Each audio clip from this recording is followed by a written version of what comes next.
কল্পনার সবটুকু রং মিলিয়ে সাজাতে চায় সবাই এই জীবনটা। তারই মাঝে কত কিছু যায় হারিয়ে, বাস্তবতার যত নিষ্ঠুরতা।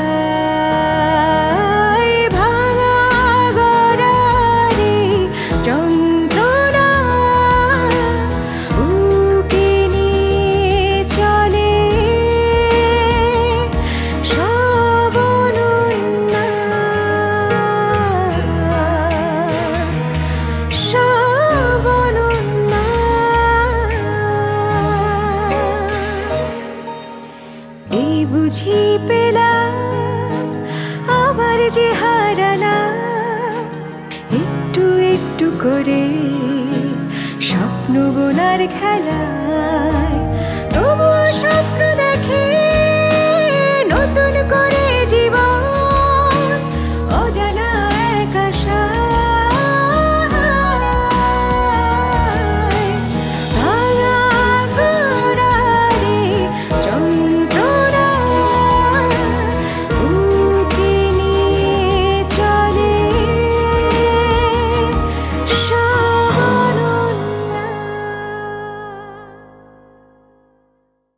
ওকে বলে দাও আমি ওর সঙ্গে কোনো কথা বলতে চাই না। ও ঝর্ণা, রাতুল্লে পাঠাইছিলাম লেখাপড়া শিখাইতে, তোমরা কি দেখে রাখলা বাবু? শেষ বর্ষে এসে এইরকম একটা ঝামেলায় পড়বো। আপনি যদি এত টেনশন করেন আমরা কার উপর ভরসা রাখবো? আপনি বলেন কি কেন করলাম? প্রেম? আমার প্রতি তোমার প্রেমের কারণে? আল্লাহ তুমি আমার পোড়াটারে ভালো রাখো, আর ওকে একটু সুবুদ্ধি দিও আল্লাহ।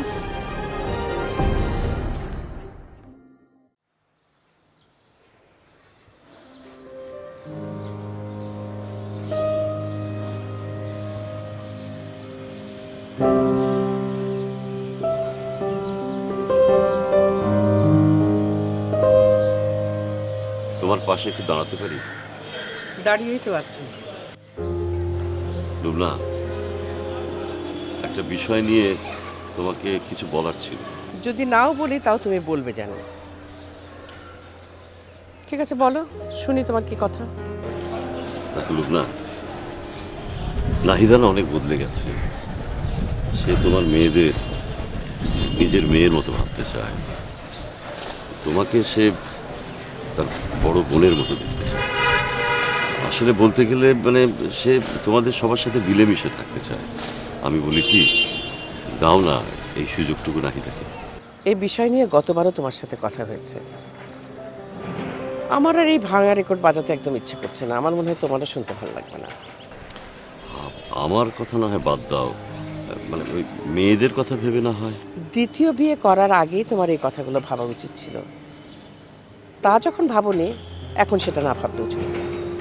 মানুষ ভুল করে, মানুষই আবার সেটা শুধরে নেয়।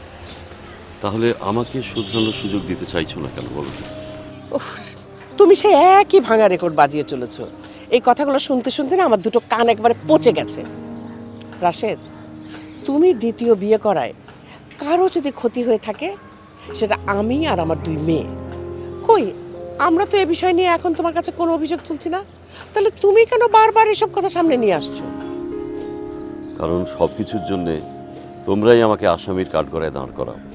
তোমাদের অবহেলা, তোমাদের ঘৃণা আমাকে একদণ্ড স্থির হতে দেয় না। আমি তো সেটাই চাই, সেইটা দেখেই তো আমার শান্তি। রাশেদ, তুমি না আমাকে উচিত শিক্ষা দেওয়ার জন্য নাহিদাকে বিয়ে করেছিলে। তোমার সেই গলাবাজি বন্ধ হয়ে গেল কেন? তোমাদের প্রতি ভালোবাসা আর দায়িত্ববোধের কারণে। হাসিও না তো রাশেদ, এসব কথা শুনলে না সত্যি আমার হাসি পায়। হাসো, মন খুলে হাসো, তবে দেখো সেই হাসি না আবার কান্নার কারণ হয়। তোমার কথাগুলো শুনে না সুবীর নন্দীর একটা গানের লাইন আমার মনে পড়ে গেল। আমি বৃষ্টির কাছে কাঁদতে শিখেছি, আমায় আর কান্নার ভয় দেখিয়ে কোনো লাভ নাই। সত্যি রাশেদ, আমাকে কান্নার ভয় দেখিয়ে তোমার কোনো লাভ নেই। তুমি তোমার কথা ভাবো, কারণ আগামী দিনগুলোতে কান্না তোমার জন্য অপেক্ষা করছে। নিজেকে নিয়ে এত অহংকার তোমার? এটা অহংকার নয়, এটা আমার আত্মবিশ্বাস। জেদাজেদি সম্পর্কের ভিত দুর্বল করে দেয়। আমি সেটা থেকে বেরিয়ে আসতে চেয়েছিলাম, কিন্তু তুমি আজ আবার আমাকে সেই পথেই ঠেলে দিলে লুবনা। কি করবে তুমি? সত্যি কার চোখে কান্না ঝরে সেটা আমি তোমাকে দেখিয়ে দেব।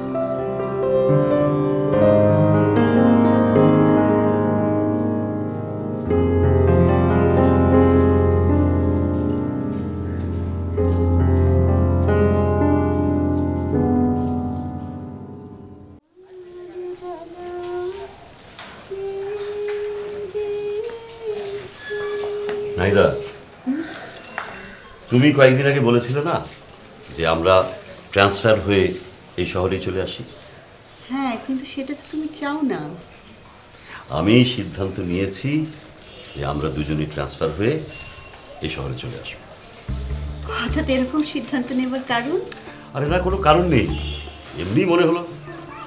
আশ্চর্য, যে জন্য তুমি কয়েকদিন আগেও আমাকে একগাদা কথা শোনালে, সেই তুমি কোনো কারণ ছাড়াই হঠাৎ এরকম একটা ডিসিশন নিয়ে নিলে, বিষয়টা কিরকম মনে হচ্ছে না?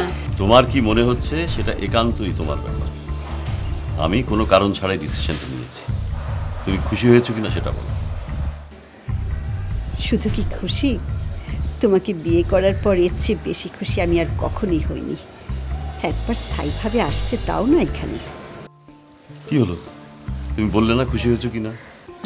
আশ্চর্য, তুমি একটা ডিসিশন নেবে আর আমি খুশি হব না, এটা কি হয় নাকি? শোনো, এখন না এ বিষয়ে কাউকে কিছু বলার দরকার নেই। কাউকে মানে তোমার ফ্যামিলির কাউকে নাকি অফিসের কাউকে? সবাই কি? আচ্ছা ঠিক আছে। তুমি যে গতবার এসে বাবা বিয়ে করেছে শুনে এই করব সেই করব কত কথা বলে গেলে, এখন তো প্রতিদ্বন্দ্বী তোমার সামনেই মাঠে দাঁড়িয়ে আছে, এখন তুমি কি করবে?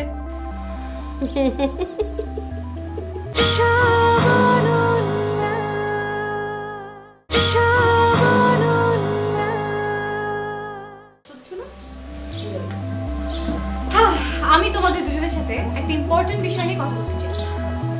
আচ্ছা, সে তো তুই বলতেই পারিস, কিন্তু তোকে তো ফোনতে করার কি হলো? সোজাসুজি বলতে পারছিস না? শোন, এখন সব ঢং করবি তো একদম রুম থেকে বের করে দেবো। কেটে পড়তে না না না, কেটে পড়ার দরকার কি? বোন না থাকলে বরং ওর সঙ্গে কথা বলে মজা পাওয়া যাবে। খালা, তুমি জানো না ও কি বলতে কি বলে, সেটার কোনো লাইসেন্সও নেই। অযথাই একটা সিরিয়াস সিচুয়েশনকে লাইট বানিয়ে আসছে। আহা, সেইটা তো ওর দোষ না, ওর বয়সের দোষ। ছোট মানুষ, আরে ওর বয়সে আমরা ওইরকম কথা বলতাম। এই বলতো, তোর গুরুত্বপূর্ণ কথাটা বল। খালা, গতবার তো তুমি এসে খালি মাঠে অনেক হ্যাঙ্কি প্যাঙ্কি করেছিলে, এবার তো প্রতিদ্বন্দ্বী খেলার মাঠে তোমার সামনেই দাঁড়িয়ে আছে। এবার দেখতে চাই প্রতিদ্বন্দ্বীর সামনে তুমি কিভাবে পারফর্ম করো। হাঙ্কি পাঙ্কি খেলার মাঠ, প্রতিদ্বন্দ্বী সামনে যা দাঁড়িয়ে আছে, কি পারফর্ম করবো, এসব কি বলছিস উল্টাপাল্টা? তুই কি কিছু বুঝতে পারছিস? না, আমি তো কিছু বুঝতে পারছি না। কি বলছিস তুই? খালা, আপু না বুঝলে বুঝতে পারে, কিন্তু তোমার তো বোঝার কথা নাকি? তুমি বুঝবে না, বুঝার ভান করছো। এই অনু, তুই তো ঠিকই বলেছিলি। ও উল্টাপাল্টা করে মূল বিষয়টাকে হালকা করে ফেলে, আর আমি বুঝো না বুঝার ভান করবো কেন? সেটাই তো, ঠিকই তো বলছি খালা। কি করেছো বলবো খালা? অবশ্যই বলবি, আমি তো সেটা শুনতেই চাচ্ছি। তুমি যে গতবার এসে বাবা বিয়ে করেছে শুনে এই করব সেই করব কত কথা বলে গেলে, এখন তো প্রতিদ্বন্দ্বী তোমার সামনেই মাঠে দাঁড়িয়ে আছে, এখন তুমি কি করবে?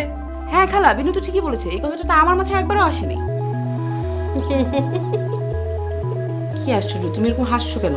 তুমি তো হাসার মতো এমন কোনো কিছুই করে দেখাতে পারোনি খালা। তোদের দুজনের দৃষ্টি অন্ধ হয়ে গেছে। বাড়িতে ঢুকতে পারলো না, দরজা থেকে কান পিঠ গরম করে দরজার বাইরে দাঁড় করিয়ে রাখলাম, আর তোরা বলছিস আমি কিছুই করতে পারিনি।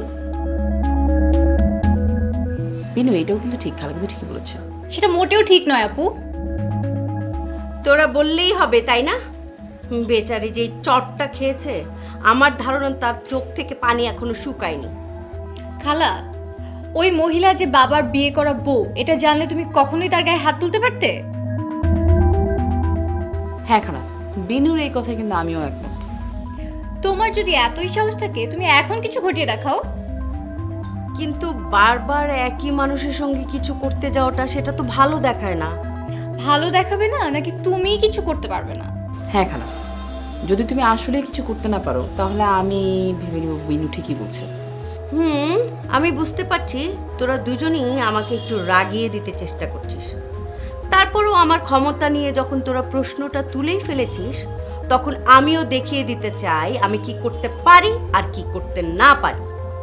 সেটা কি ওই মহিলা এই বাসায় থাকতে দেখতে পাবো নাকি চলে গেলে? তোর প্রশ্নের জবাব আমি এক্ষুনি দিতে পারতাম, কিন্তু এখন আমি দেব না। তোদের দৃষ্টি যেহেতু অন্ধ হয়ে যায়নি, তখন রূপালী পর্দায় তোরা দেখতে পাবি আমি কি করতে পারছি। আচ্ছা খালা, আবারও কি তুমি চর মারবে নাকি অন্য কিছু? সেটা আমি এখনই বলবো না, ওয়েট অ্যান্ড সি। ঠিক আছে।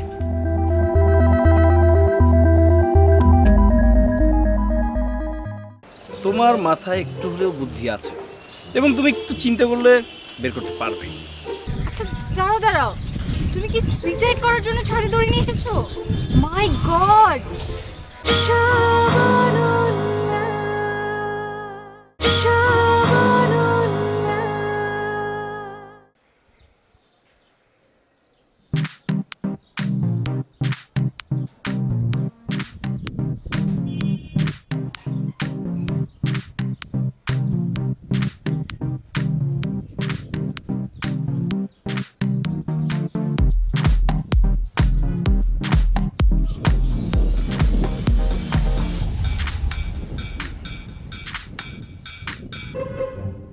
আমি ছাদে আছি জেনে তুমি আবার ছাদে? আজ চাইলেও তোমাকে আমাকে একসাথে ছাদে কেউ দেখতে পারবে না। আচ্ছা তাই? তো তুমি এত নিশ্চিত হচ্ছ কি করে? তোমার উপর আবার জ্যোতিষশাস্ত্র ভর করেছে? না না না না না, তুমি আজ যেটা ভাবছো সেটা মোটেও নয়। তাহলে সেটা কোনটা? দাঁড়াও দাঁড়াও, তুমি দড়ি নিয়ে কি করছো? গেস করে বলো তো। গেস করতে পারছি না। গেস করতে পারছো না? আমি নিশ্চিত তোমার মাথায় একটু হলেও বুদ্ধি আছে এবং তুমি একটু চিন্তা করলে বের করতে পারবে। আচ্ছা দাঁড়াও দাঁড়াও, তুমি কি সুইসাইড করার জন্য ছাদে দড়ি নিয়ে এসেছো? মাই গড! দূর, তা হতে যাবে কেন? তাহলে আসল কারণটা কি? আচ্ছা তোমাকে বুঝিয়ে বলি। ধরো হঠাৎ করে কেউ ছাদে এসে গেল, তখন তখন তো তোমাকে আমাকে একসাথে ছাদে দেখে ফেলবে। আর একসাথে দেখে ফেলাম মানে আলোচনা সমালোচনা কত কিছু, লজ্জাজনক ব্যাপার। এই জন্যই দড়ি। বুঝলাম না, আরো ভালো করে বুঝি। আচ্ছা আরো ভালোভাবে বুঝিয়ে বলছি। ধরো হঠাৎ করে এই সময়ে ছাদে কেউ এসে গেল, তখন তখন এই দড়ির এক প্রান্ত নিচে ফেলে দিবে, আর আরেক প্রান্ত তুমি ধরে থাকবে, আর আমি সুরসুর সুরসুর সুরসুর করে দড়ি বেয়ে নিচে নেমে যাব। তখন তোমাকে আমাকে একসাথে আর কেউ দেখতে পারবে না। দড়ি হবে আমাদের বাঁচার উপায়। তোমার মতো এত বড় একটা গাধার ভর আমি দুই হাতে ধরে রাখবো আর তুমি সেটা পেয়ে নিচে নেমে যাবে? ইম্পসিবল। আমি আমার সাথে আরো 10টাকে জোড়া দিলেও সেটা সম্ভব নয়। আর যে আসবে সে কি সিনেমার মতো স্লো মোশনে আসবে যে তুমি আমি এত সময় পাবো? কেউ যেন ইচ্ছে করলেই ছাদে চলে আসতে না পারে সেই ব্যবস্থা আমি করে এসেছি। মানে তুমি কি করে এসেছো? আমি ছাদে আসার সময় ছাদের দরজার ছিটকিনিটা লাগিয়ে এসেছি। এখন আর ইচ্ছে করলে কেউ হঠাৎ করে ছাদে আসতে পারবে না। মাই গড, কেউ আসলে যাও আমি এটা সেটা বলে বুঝাতে পারতাম, এখন তোমার জন্য সেটা সম্ভব না। এই গাধা, তুমি যাও এক্ষুনি গিয়ে দরজা খুলে দিয়ে এসো, আর পারলে তুমি নিজেও বিদায় হও, যাও।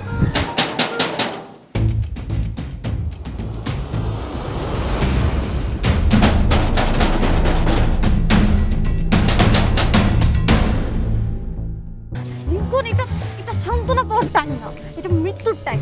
আমি 5 গুণের সাথে সাথে তুমি ঝাঁপ দিবে, ঠিক আছে? 1 2 3 4 5।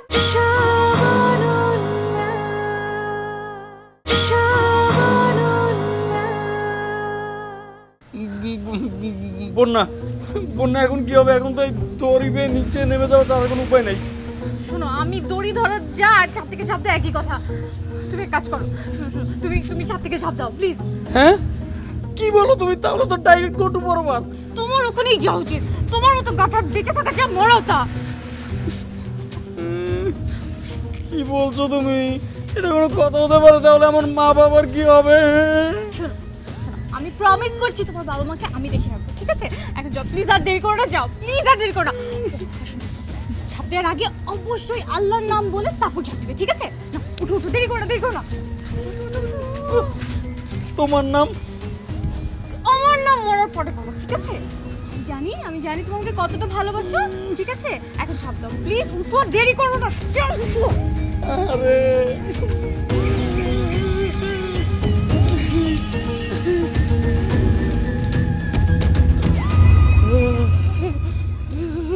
বন্যা, আমার তো খুব ভয় করছে, মনের ভেতরে আবেগ উঠতে উঠছে। মনটাকে শক্ত করো লিংকন, মনে করো তুমি ফাঁসির মঞ্চে দাঁড়িয়ে আছো, মৃত্যু ছাড়া তোমার আর কোনো পথ নেই। ঝাঁপ দাও, ঝাঁপ দাও। বন্যার একবার দড়ি পেয়ে নিচে নেমে ট্রাই করে দেখি না, যদি না পারি তো না পারবো, মনের ভেতরে সান্ত্বনা তো থাকবে। লিংকন, এটা সান্ত্বনা পাওয়ার টাইম না, এটা মৃত্যুর টাইম। আমি 5 গুণের সাথে সাথে তুমি ঝাঁপ দিবে, ঠিক আছে? 1 2 3 4 5। চলো, তুমি উল্টো দিকে ঝাঁপ দিলে কেন? না, তুমি একটু খেয়াল করে দেখো, যেই দরজায় ঘা দিচ্ছিল দেয়াল মনে হয় এখন ঘা দিচ্ছিল, কোনো শব্দ পাওয়া যাচ্ছে না। না দে, তোমার মতো গাধা এখান থেকে পড়ে মরাই উচিত, এটাই তোমার শাস্তি।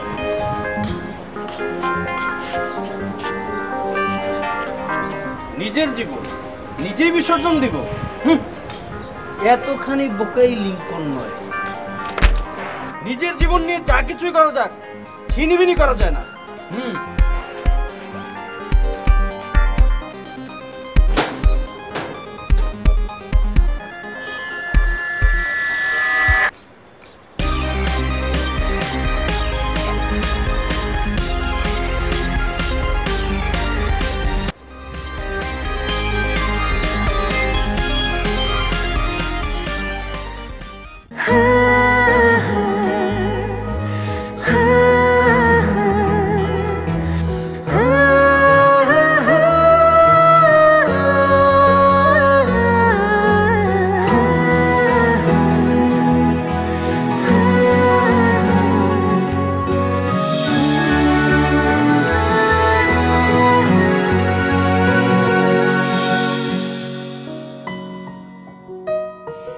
এই বুঝি পেলাম আবার যে হারালাম, একটু একটু করে স্বপ্ন বোনার খেলায়, তবু স্বপ্ন দেখে